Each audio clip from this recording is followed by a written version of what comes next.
is self-preservation. Do you get what I mean? Like, being xenophobic is that me, Mayegun, okay? I have no problem with anybody, whether you are Yoruba, Igbo, Hausa, Fulani, wherever you come from. And I make sure on my platform, I do my best to detoxify the minds of a lot of people about what they knew and how much of that what they knew is keeping them in bondage of hatred, even when they are fighting it within. On Mayegun's diary, political people comes clean. You know why? We know those who are contributing to our problems. We know those who are the engineers behind them. And we know the enablers, which some of us are. Category by category. Self-preservation is the empowerment that comes with your indigenous citizenship. In a confused contraption like Nigeria, it may be far-fetched, it may be impossible, but it is still very much like describable. Apart from the fact that if Nigeria is what it is not possible, okay? But self-preservation is still very much kind of possible for those who want to do that. And I'll give you an example. When you have people, young people, who are trained, educated, let's leave the kind of education. No, don't let us leave that. No. The type of education we were given is so important, isn't it? Right? So when you have this young population that have to scramble, right? To scramble for limited opportunities that were deliberately made limited. They are poor. And they were born into poverty. And every day of their life, they are reminded that they are poor. And whatever is going to help them to kind of bridge that gap of poverty, they will do it in a system that they deliberately shrunk the opportunity window. So, well, you know what is called self-preservation? Self-preservation is when, even if the country is so corrupt, and you have the right people, the real people who love their people, who will invest in their people, because there lies the strength. I'll be back. The election has gone. Gone. And the same zone demonstrated the same what they are doing until it took the lead in terms of producing votes to our now president-elect and to our party, despite the fact that I'll come back to him. I've got something to say about him as well. Okay. So the young people, the responsible leaders would invest in the young people, their education, right? Create a wealth, an ideal wealth creation system where people are, all you have to do is what? Just pick what you can do. It's there. Your road, your pathway to greatness, prosperity, start from what your nation have in stock for you, not you having to figure it out or having to run away if you have the chance. The young people in Yoruba land, the old people in Yoruba land, do you know this? Every hour in Yoruba land, research, statistics shows that every hour, 10 people are falling into poverty in Yoruba land. Isn't it obvious? And guess those who are mostly affected? Children. The criminal politicians are richer. There's so many states that they are actually controlling. And the people therein, you know the rest. But they will rather amplify them, weaponize them into a xenophobic state just to protect the interests of the jackass that don't give a damn about them. So if anybody says it is an overreaction for the Igbos to say, let's go back home and get counted there. Get counted in your region. I did say something. I said, in Nigeria of today, despite all of the roadblocks, all the state-sponsored profiling, all of the attacks on the Igbos, direct and indirect, I mean the Cold War that will never end, they still kind of control more than 70% of the economic energy of Nigeria. Can you believe that? They control the banks, majority of the banks. They control majority of the importation in Nigeria. They control majority of the productions in Nigeria. Some of you may not know this. They do. And one way or the other, their involvement in the economic engineering of Nigeria, 70% of that lies on them. But they are never respected. I have never seen anyone from any ethnic nationality in Nigeria that is so disrespected, so disdained, to the point that it has become eye for an eye.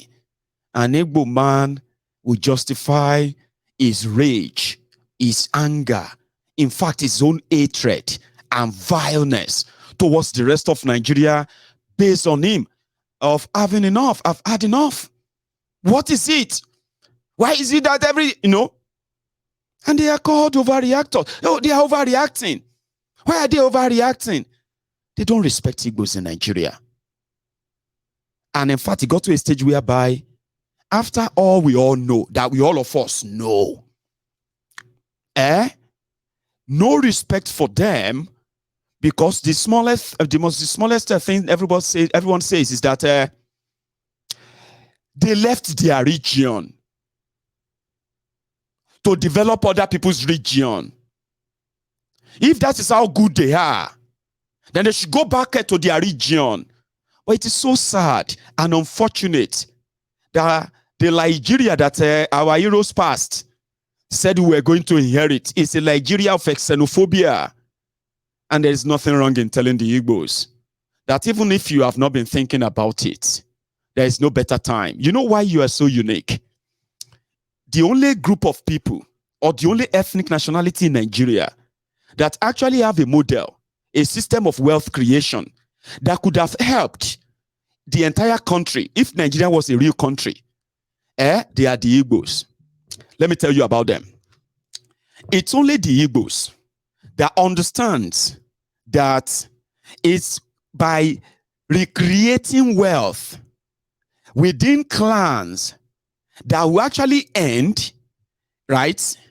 Or at least reduce the poverty that is meant to be the destiny of Nigeria. A lot of you didn't see that, but let me tell you about that.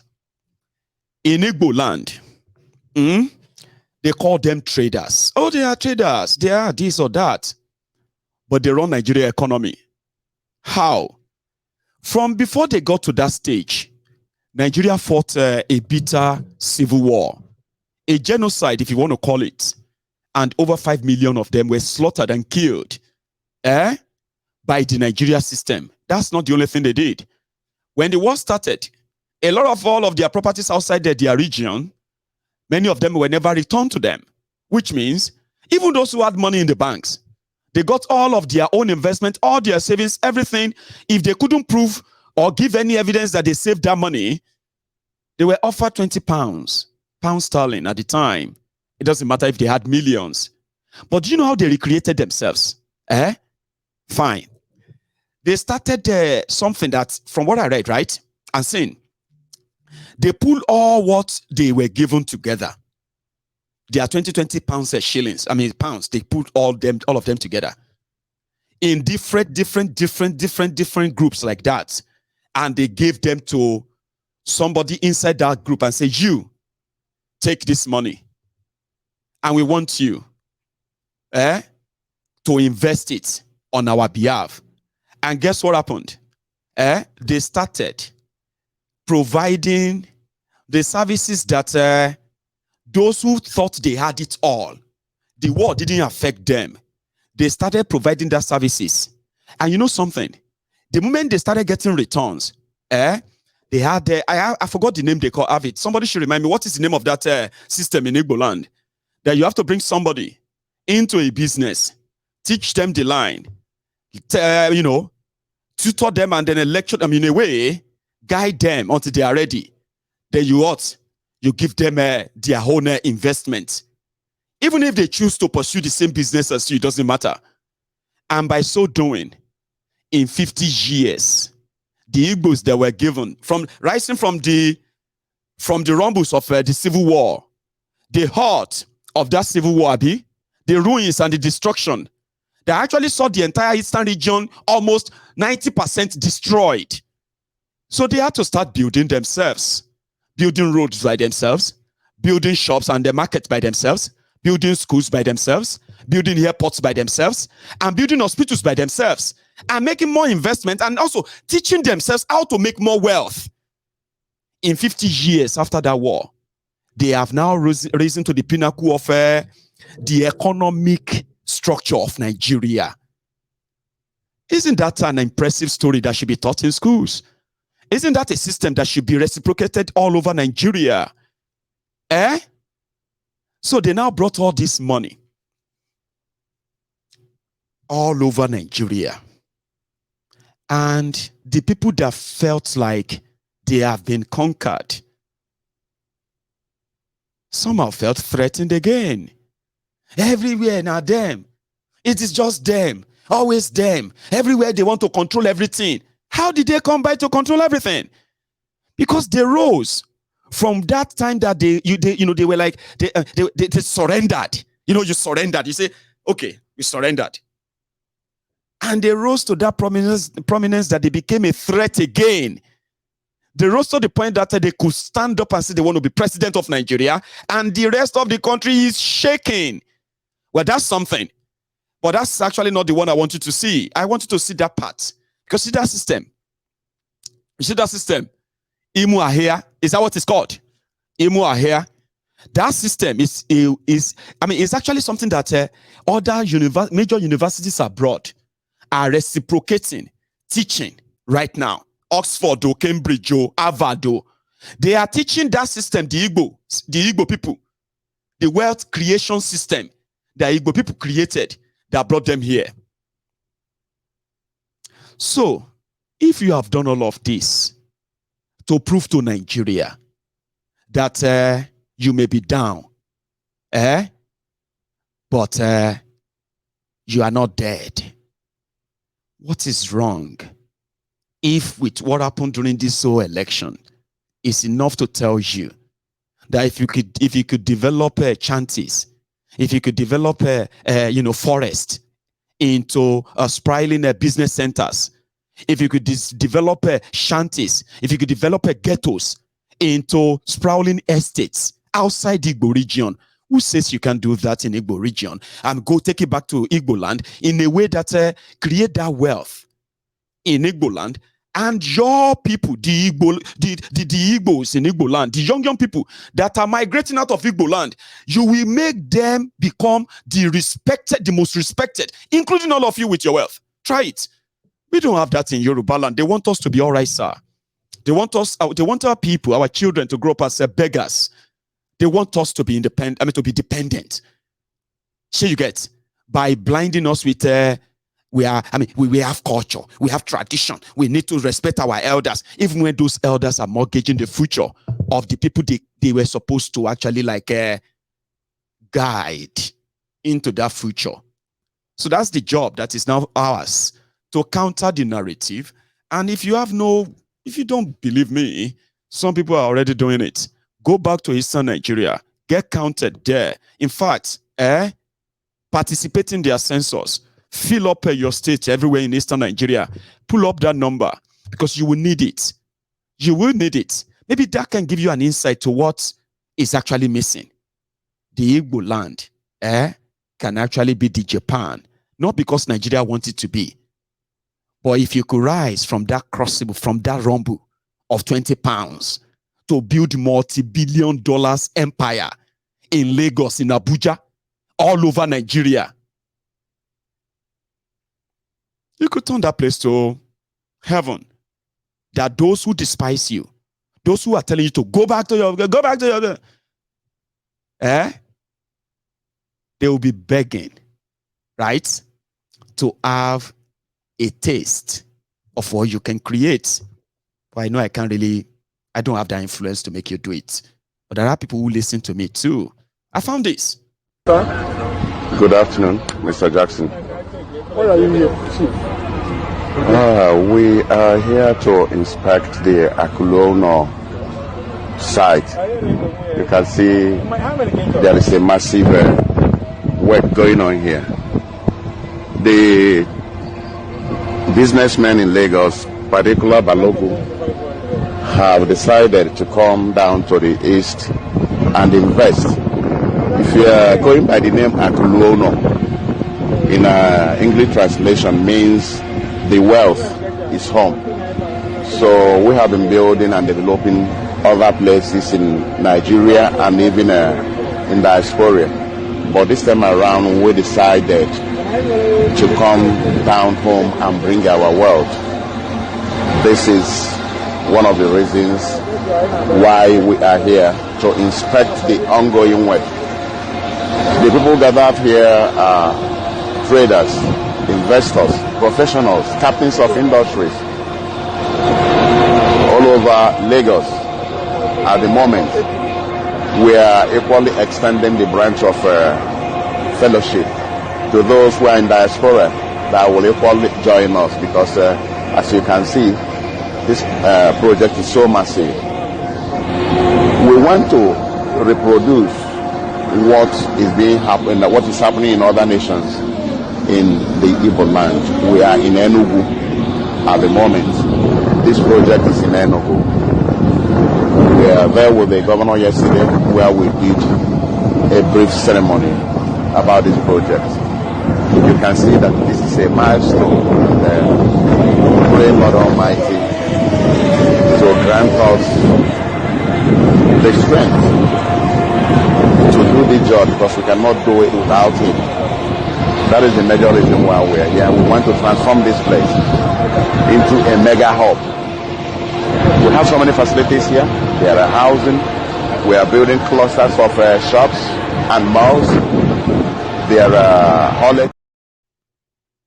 So when you go back and you give good wages, a lot of you who are multimillionaires abroad, when you make your money, your dream, because maybe before you traveled, you stayed a while in Lagos and you hustled, Abi? So your eyes, your everything is, you want to have a house in Banana Island, you want to have a house here and there, and you are paying a fortune, 200 million naira for 2 plots of land, 1.5 billion naira for land, inside water, inside canal, inside here and there, in Lagos, duping you, collect, you know what I mean? This is not me trying to demarket, what do you call it? So I'm just saying, begin to divest your investments. The opportunities are there. And only you can create that opportunity. When you create jobs, you give them good wages. Something that is more attractive. Yeah, a lot of young people don't want to work anymore. They want to do politics, but there are also young people who want to work. Show you guys. There are, but you need to give them good. You know, you don't go back to develop a place, right? And then you are going back with the mentality of Nigeria. The mentality of slave labor, slavery of taking advantage of people. You need to do something that is not done elsewhere. This is you trying to pump back your wealth into your economy in Eastern Nigeria and see how that is going to spiral. Build malls, build houses, build schools, build things, facilities. Facilities that you fancy outside Igbo land. Build them. Pull your resources together. Listen, you know what happened just now? Boko Haram just signed one of their bills into law. In case if you don't know, if you are an Igbo businessman watching me right now, yeah? Boko Haram just signed a bill into law. And that law is that individuals can generate electricity and sell it. States can generate electricity and sell it. right? A lot of you have enough money to even build refineries. But they say, Nigeria won't allow you. There are some little cracks on the wall that even if you can pull yourselves together, including what you call your political connections, because a lot of you have built bridges, but they are saying Igbos should build bridges. Igbos should build bridges. Like say you be Julius Baja. A lot of your big men, politicians or businessmen or clergies, they are friends with other people from outside Igbo land. I'm talking about friends, connected friends that are doing businesses together. What other bridge are they talking about when election comes? So you should build a bridge with yourselves. Pull your resources together. Pull all your weight together. Dredge that River Niger. Dredge it straight down to Warri, to Delta, to Bayelsa. Go and link it up straight to the Atlantic Ocean. These are multi-billion dollars investments that are also multi-billion, wealth creation.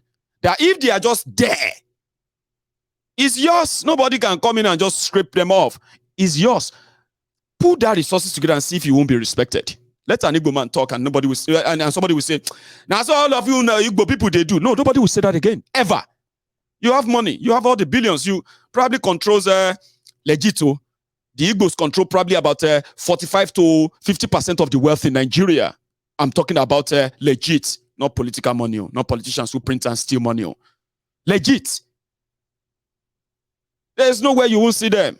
Sometimes if they have to use one Alaji as a front, they will say Alaji, Dango Yaro, CEO. Chief Shuko Emeka, Unzeoku. Co-CEO. Unzeoku is the owner. But because of the way Nigeria is, let Alaji Siroma be the CEO. So they will give Alaji Siroma his own thing. They will be using Alaji Siroma to get whatever they want to get. Because if not, as an Igbo man, his business will become a target. There are some of you who have broken that barrier. You don't give a damn about it. You've broken it. Pull your resources together. Put them together. The same Nigeria can happen overnight. And your billions can turn to... Though your billions can't turn to zero anymore because a lot of you are so international now. Look at Elumelu. Look at Jimovia. Look at all these guys from the East as well. Rich guys. With businesses that you all transact with every day. You know what I mean? Yeah, insecurity in Eastern Nigeria is political.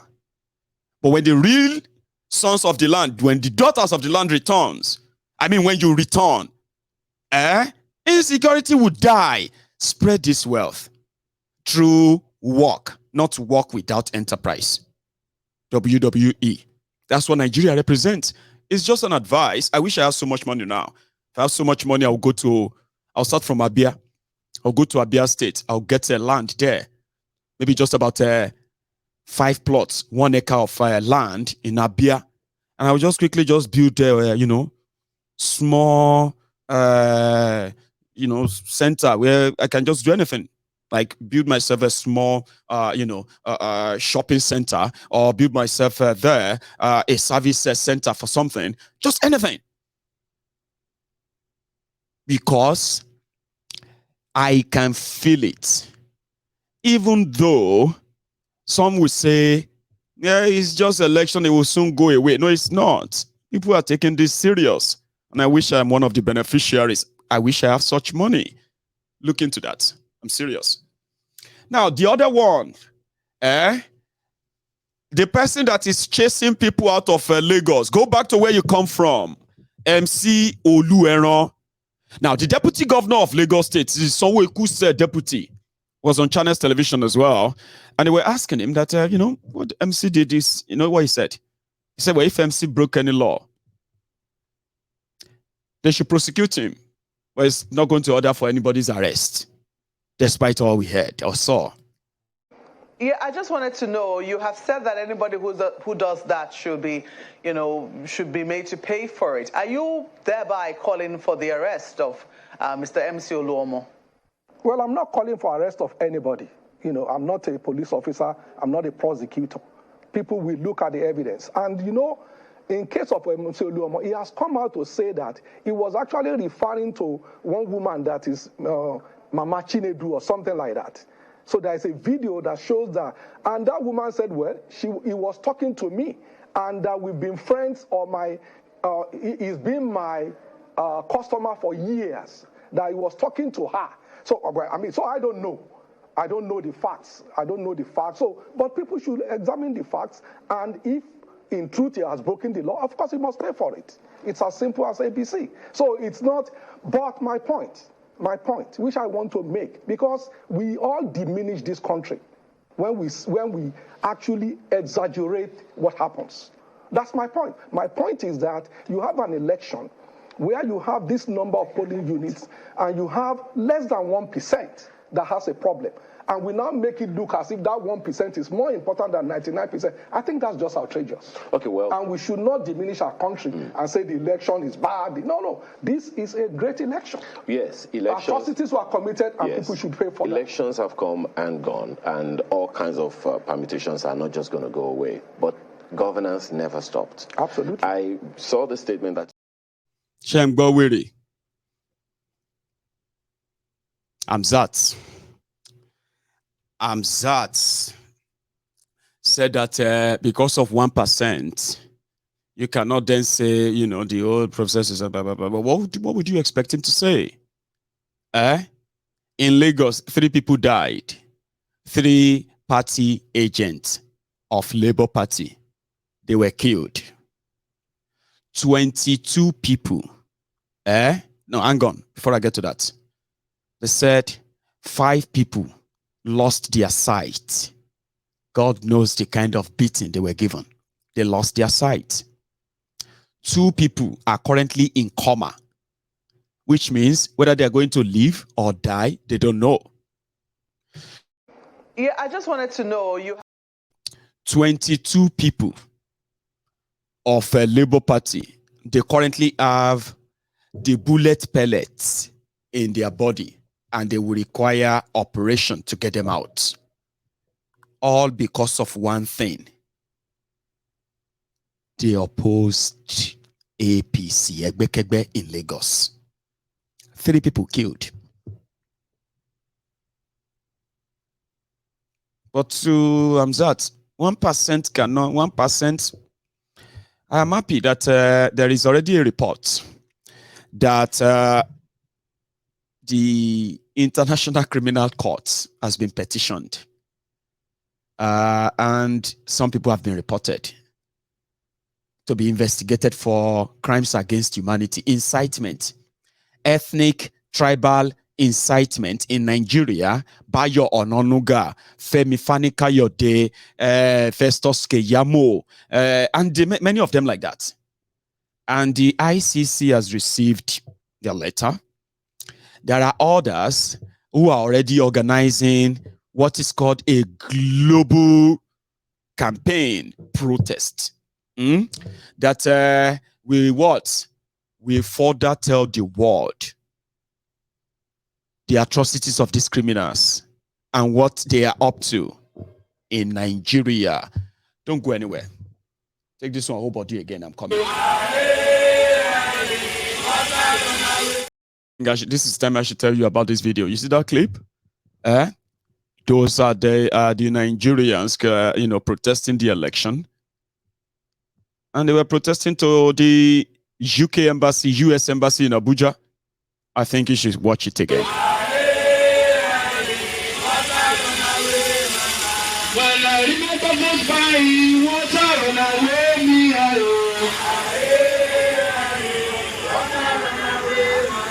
When I remember my country, water run away me.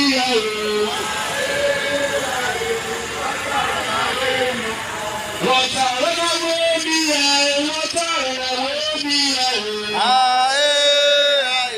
Water run away my heart. Water run away me. Water run away me.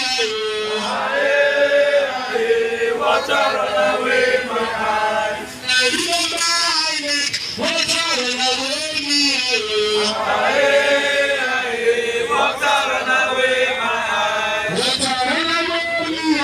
Water run away me.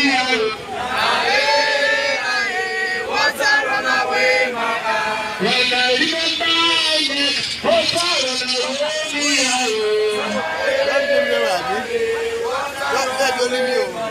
When I remember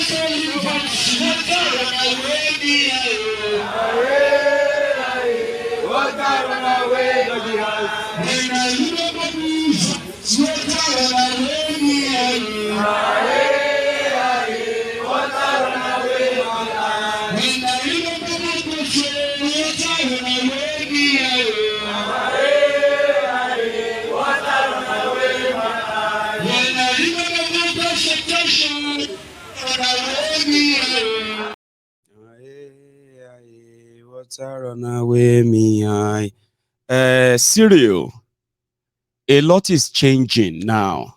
I understand there are so many limitations and all of that, but I can tell you this now. A lot of people just hide behind that, not to do anything. But with the reality on ground now, you will build your infrastructures. Don't worry. People will build things now. And you see, me talking about it is not because it is not already ongoing. You see that video I showed you earlier? That's not a current video. There are already people who have taken it upon themselves to go and begin to promote the home return for the Igbo businessmen and women, even Igbo in general, that they could also come back on and contribute into filling the gap of whatever is missing. I'm serious. People are returning. But with what happened in this election now, I think more are now considering that. And it may take time before we notice, generally, right? It may take time. But a lot of you will come back and say, it is actually happening. So don't bank on that myth anymore. A lot of things are changing. A lot of people are actually challenging things. They're not making noise, right? They're not making noise, but they are doing it.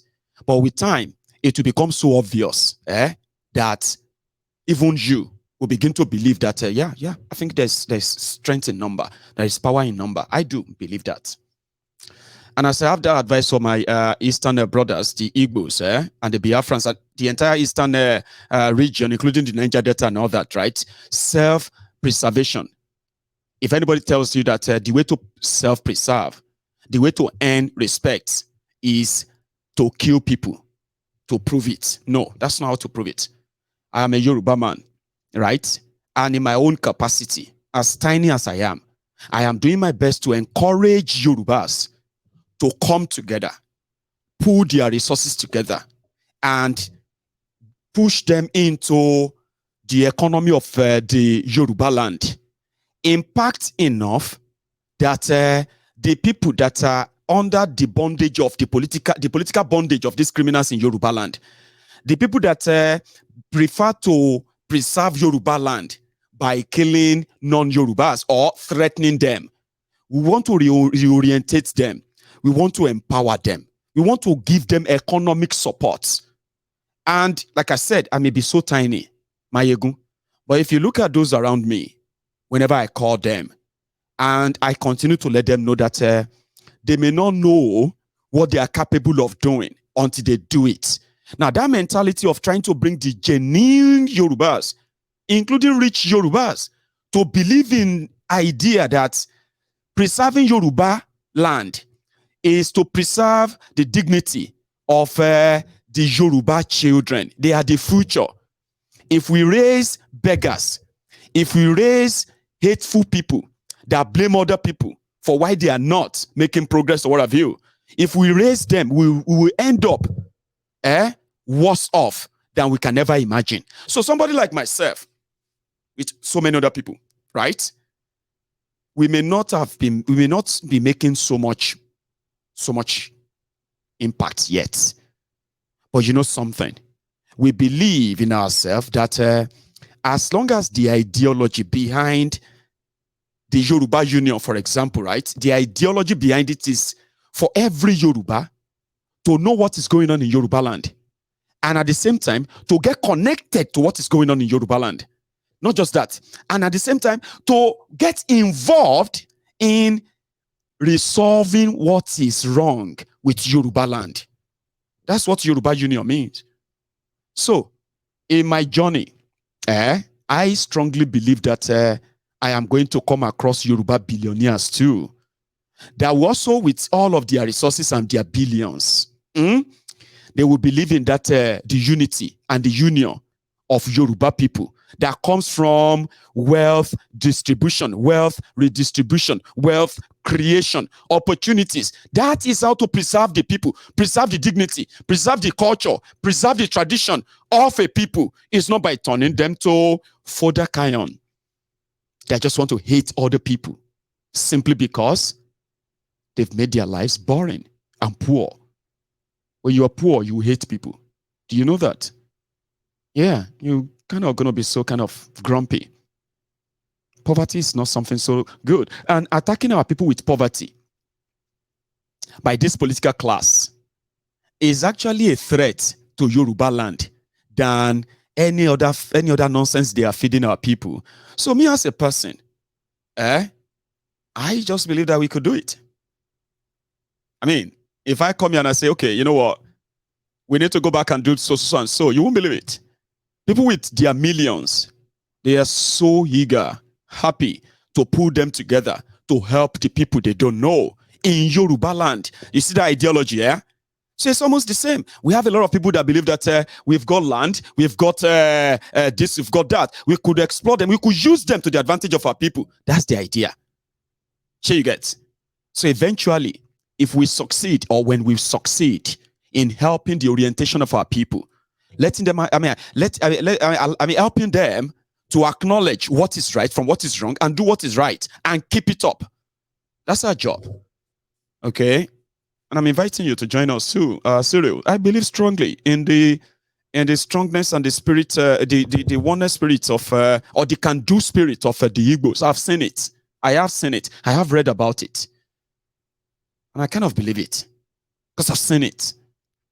But it's been done. It's been done in Igbo land too. Don't get me wrong.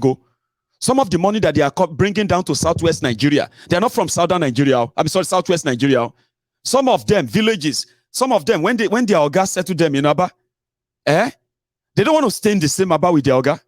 They will take all their millions, enter bus, come to Lagos. And you start seeing them selling belt, selling this, selling that before they turn it into a boutique or turn it into an automat. Let me say they come Yoruba land, come pack any money. I'm telling you this, because I know that too. People leave their region. That region that you said is nothing, they live with millions. They come down south, they travel north, they go everywhere looking for what they can do, how they can turn that money into something. That's what they do. So so I want to believe that we also have the Yorubas who are also doing the same thing in Yoruba land. My job, personally, right, is to ensure that such people are kind of encouraged. And in a way, most of us who are in the union, Yoruba Union, right, we continue to fill in the gap and at the same time reorientating our people. Then it will get to a point whereby those who have these chains over our people, they probably won't know that they've lost them. Now that's it. That's an adventure. That's a mission that some of us believe in strongly. And you're going to see us soon. Next month, right? We are bringing something up as well. Just our own little way.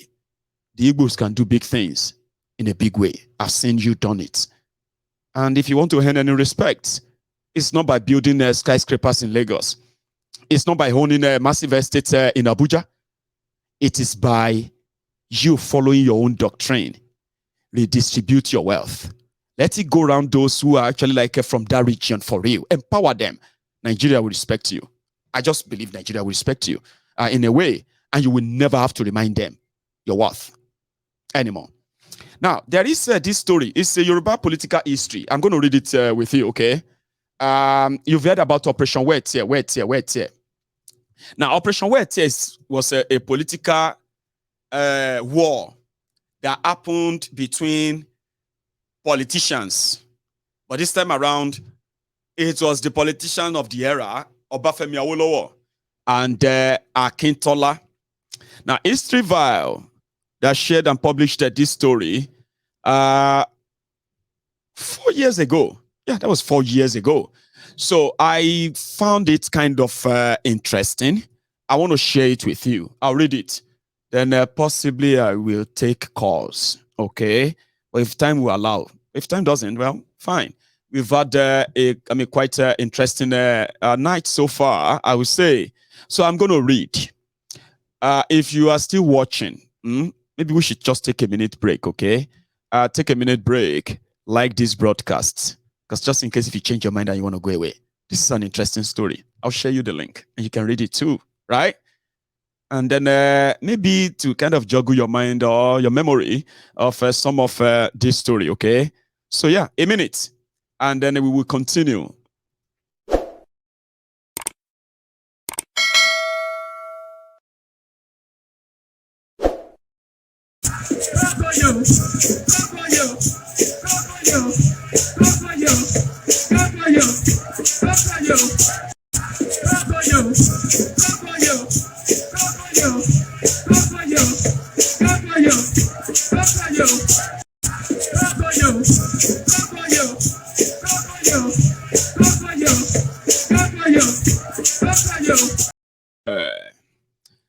Thank you so much, Felicia Bernard. That's so generous of you. Thank you, ma. Now let me read this. Sorry about my voice. Okay, my voice. I don't even know what my voice sounds like when I'm reading like this. So yeah, Wetie.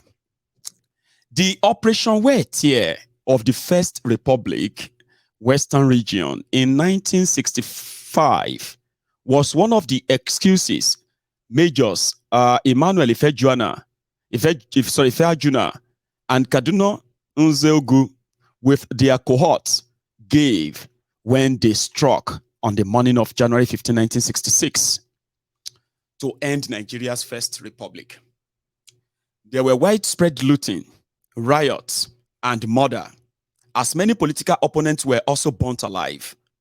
The West, which had been the bride of the nation in terms of development, was now a political war zone where thugs and Ushers engaged in wanton killings and destruction of properties. The event became known as Operation Wetie, and the Western region was nicknamed the Wild West. Right. This is an interesting story for those who have heard a lot but probably never had a chance of really getting the full story, okay? So let's start. What is the genesis? Adegoke Adelabu and the 1959 federal elections. The 1959 federal elections had put Chief Obafemi Awolowo of the Action Group as the leader of the opposition in the federal parliament, while his deputy, Chief Samuel Akintola, became the premier and the leader of the government of Western Region. Pragmatic leaders had chosen Akintola to succeed Awolowo when the latter resigned the premiership of the Western Region to contest the 1959 federal election. They reasoned that Akintola, was a logical choice, not only because of his previous association with the party, but more so because of his hometown in Yoruba land. The Action Group Party, this is Adegoke Adelabu, Wenkelemesi, yeah? The Action Group Party had never won the Ibadan constituency and other constituencies around Ibadan. There had always been intra-ethnic rivalries between Oyo and Ibadan on one hand, and the Ijebu people on the other hand. Now they talk about too. Chief Akintola was from Ogbomoso, which is in the old Oyo kingdom. Chief Awolowo, on the other hand, was an Ijebu Yoruba. The different intra-Yoruba rivalries did not encourage harmonious unity within the party. Alhaji Adegoke Adelabu, a Yoruba from Ibadan and a member of the rival National Convention of Nigerian Citizens, NCNC, had always successfully exploited the Action Group's intra-party rivalries to his party's advantage.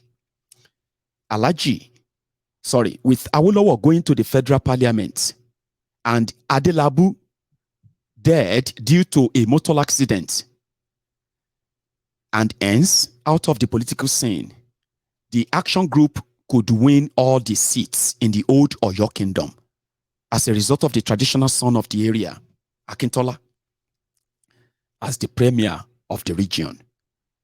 This strengthened the party's power in the western region, and fortunately, it gained the Ibadan area, which was a previous stronghold of the NCNC when Adelabu was alive. So the genesis of the Operation Wetie. Before the advent of Operation Wetie, party leaders with the western region in their grasp,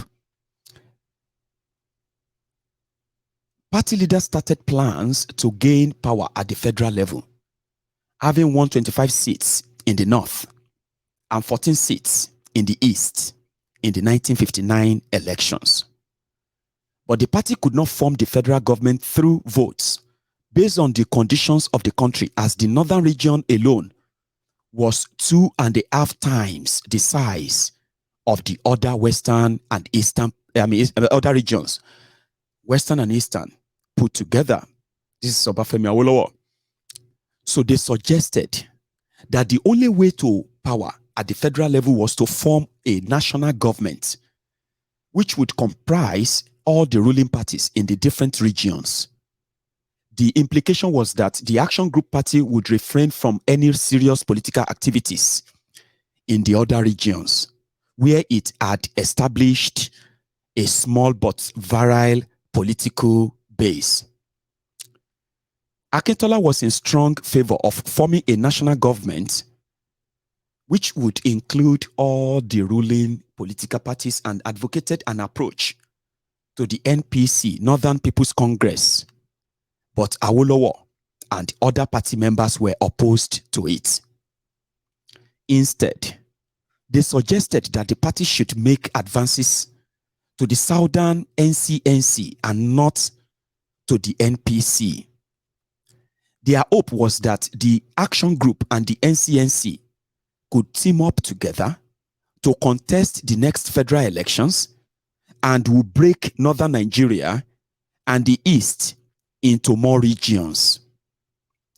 From these two different suggestions rose opposed factions within the Action Group Party, one under Akintola and the other under Awolowo. So, in 1962, Action Group Convention. The conflict continued discreetly within the party until February 1962, after the party's annual convention at Jos, when Akintola, Ayo, Rosiji, party secretary, and some Western region ministers walked out of the convention because of disagreement on several matters. As disciplinary measures, the party relieved Rosiji as secretary and was replaced with Samuel Ikoku, leader of the opposition in the Eastern House of Assembly.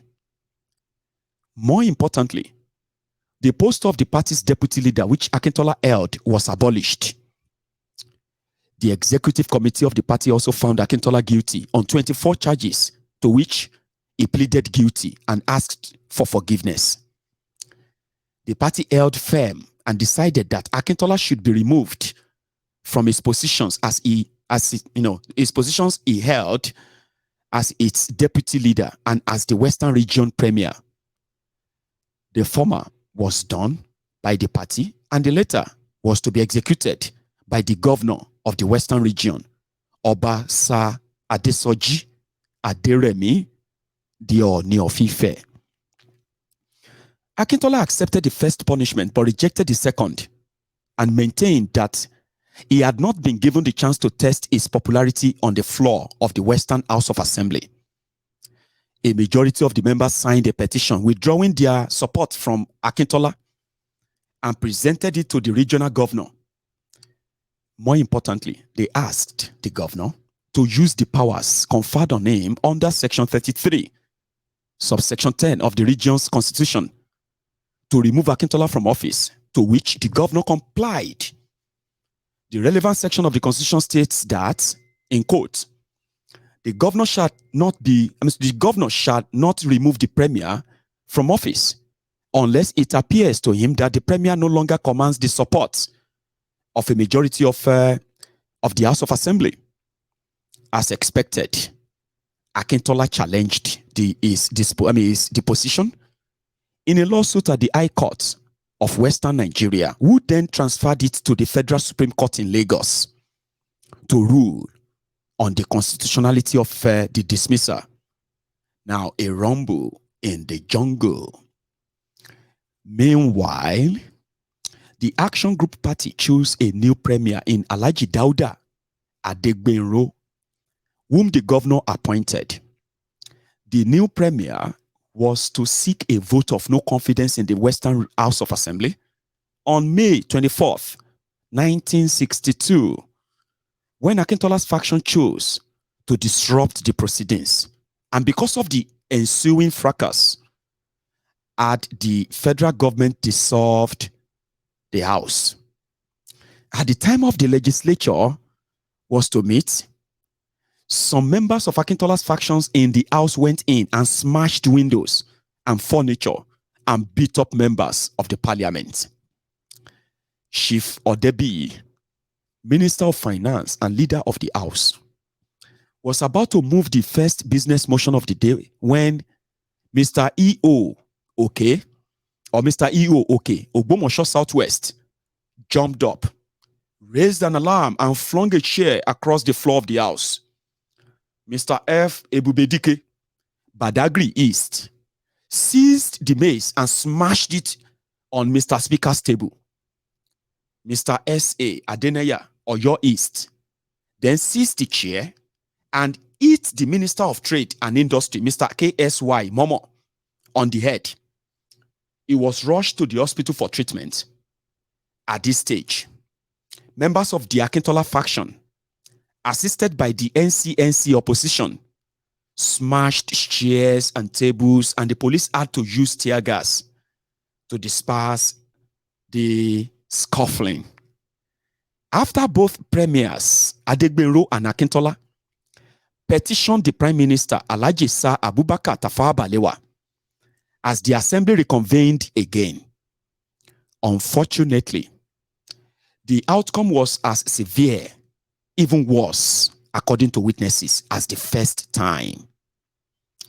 At once, the Akintola faction and the NCNC opposition began to shout and bang their chairs. Chief S.A. Tinumbu sat on the floor beside the speaker's chair and continually rang a bell. Mr. J.O. Adigun threatened to throw the record book at the speaker. Mr. Akinyemi smashed one dispatch box, and Mr. Adedigba threw the other at Alhaji Adegbenro before it was caught by the sergeant at arms. Mr. Adeneya then hit the speaker with a chair, while the NCNC members smashed theirs or threw them at opponents. All this time, the police had been begging the speaker to let them act. And when he finally did so, they used clubs, released tear gas again, cleared the house, and then locked it up.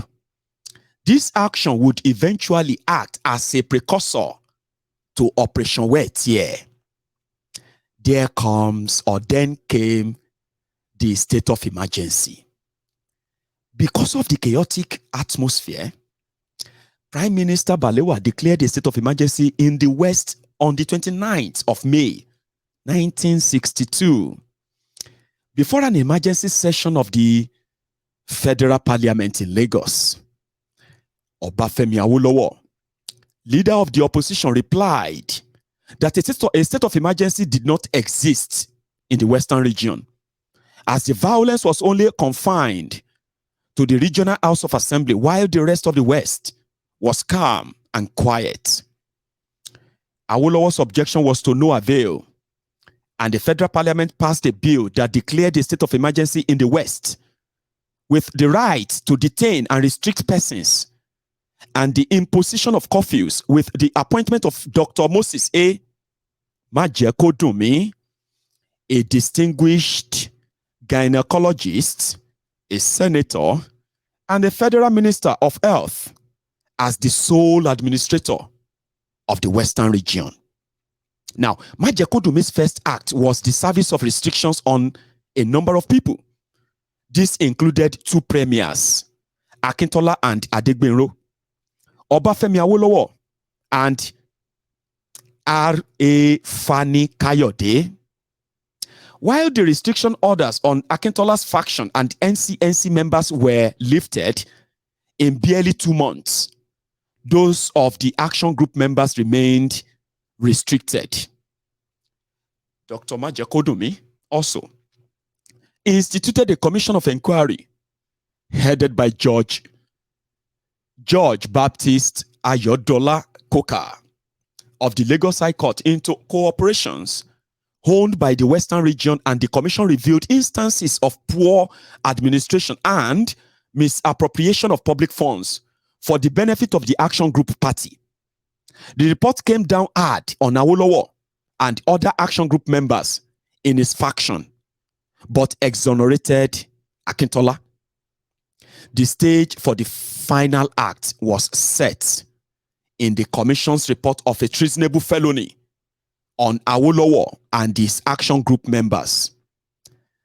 Then the emergency rule ends.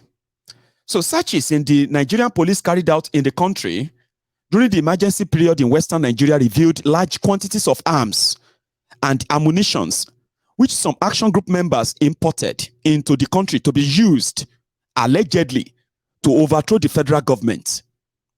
Obafemi Awolowo, Anthony Enahoro, as well as some 24 others were charged with treasonable felony and conspiracy to overthrow the federal government.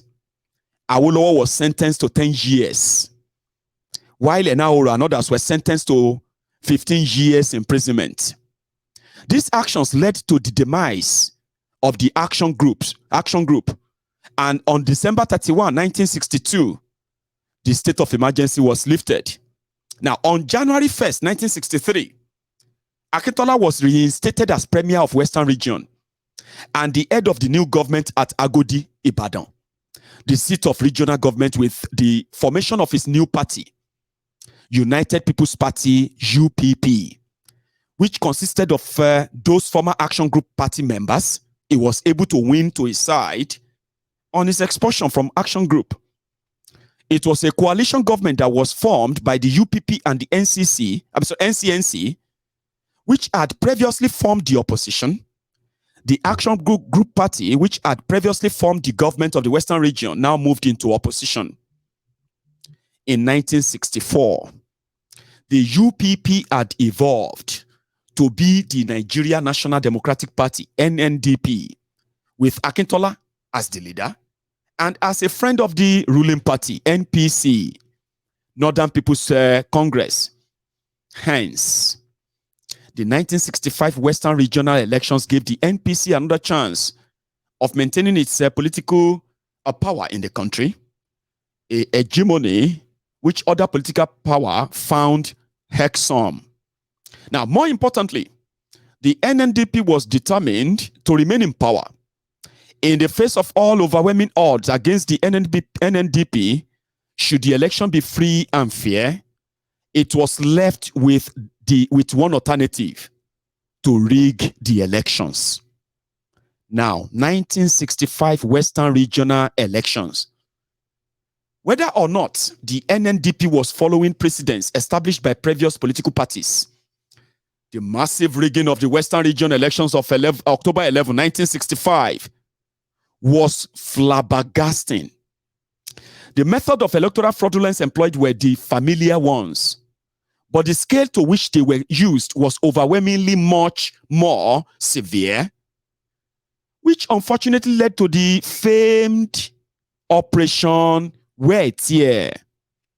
The Electoral Commission, led by Mr. Eyo E. Esua, publicly admitted that the electoral officers were kidnapped and therefore could not carry out their duties, while some refused to accept nomination papers of certain candidates and others failed to report for duty. Many candidates who had obtained validity papers were elected unopposed. The inability of the candidate to register aside, there were questions of ballot papers floating around in the West despite the precautionary measures of giving the ballot papers to the police. The use of party agents and thugs camouflaged as members of the local government police was common, and rigging was employed in several conceivable means. Counting was not completed in some stations before the results of these stations were broadcast over the radio. Some candidates were declared elected, although their opponents scored higher votes. As a result of the grave irregularities, the NNDP won the elections, 16 of its candidates having been returned unopposed at the close of nomination. It was publicly charged that the NNDP victory was due to fraud. Does that ring bells? No? Okay. Operation Wetie. Some said APC and PDP, they are only repeating what their grandparents did 60 years ago. Abi? In 2023, they are still kidnapping electoral officers in Nigeria. They are still declaring wrong figures and wrong people winner. They are rigging elections in Nigeria and they are telling people to go to court. This is 60 years after, 1963, 2023, 60 years after, or 70 years, Abi? I don't know. They are still doing the same thing. And somebody is telling you Nigeria go better. Nigeria go better. Yeah, and you believe them. Eh? Now, the way to Wetie. Now, what happened? The political atmosphere in the Western region looked bleak. And dismissal and the after effects of the elections were even more severe and devastating. Defeated political candidates had in the past run to the courts to challenge irregularities at elections. This time, they did not go to court. Instead, the people took the laws into their hands. Riots, looting, arson, and murder were the rule of the day. Party thugs poured gasoline on opponents and set them on fire. A situation then known as Operation Wetie. Properties, bags of cocoa and other produce of opponents awaiting shipment were also set ablaze. Without a doubt, the destruction of properties was not as horrifying as setting human beings on fire. By November 1, 1965, the Operation Wetie riot at Ekiti resulted in the death of 15 people, while a fresh riot 4 days later caused the loss of 20 lives. 16 people were killed in Ijebu-Ode and Ondo areas on November 7, 1965. Houses and vehicles were set on fire, and to travel within the Western region and from other regions into the West was a menace because of thugs and gangsters who took laws into their own hands while the police failed to maintain law and order. There were tension and wanton destruction of human lives and properties. Nigerians looked to the federal government to step in to arrest the situation in the region, but all pleas were to no avail. Meanwhile, the Operation Wetie riots and killings continued, and the NNDP government of Western region imposed curfews in Mushin, Ikeja, Agege, Ajeromi, and Awori districts. Yet, the disturbances continued, and each day brought a new toll of rioting, harassing, looting, and murder. The Operation Wetie crisis over the struggle of political power during the Western region elections of October 11, 1965 was the last straw that broke the camel's back, which really convinced the 5 majors. As I have written in the first paragraph of their 1966 coup, Nigerian coup d'etat, on the cold Saturday morning of January 15, 1966. And this is the story of Operation Wetie that ended the first Republic Nigeria. It was politicians, their greed, their selfishness, their uncontrollable, insatiable lust for power sank Nigeria the first time. And in fact, all other events that followed that led to the death, even war, and then a coup, counter coup, counter coup, counter coup, like Bukwari said, and the story of Nigeria didn't remain the same till date. Let's break it up to save our lives. Save your life. Save mine. If there's anything you should be demanding for, it's not census. It should be referendum. I'll take course so that it doesn't look like 3 straight days. My ego didn't take a course. So like the video if you're still watching me, okay? Like the broadcast. Subscribe to my channel if you haven't, right? And then you can go on to the history file. See, go to the historyfile.com. You read a lot about Nigeria history, and a lot of them are going to bring back, a lot of memories. And sometimes, right, it will also help you to research more. I mean, you'll be able to actually find out more on things you will discover. That's what I do, okay? And when you learn all this history, right, be like me. Don't be a prisoner of history. Don't learn the horrible things that is going to poison your mind. Learn from the mistakes of the past, the political decisions of the old men that brought us here, and be one of those that will never repeat them, okay? Don't go anywhere. Let me go make myself another cup of tea. I'll come take course now, okay?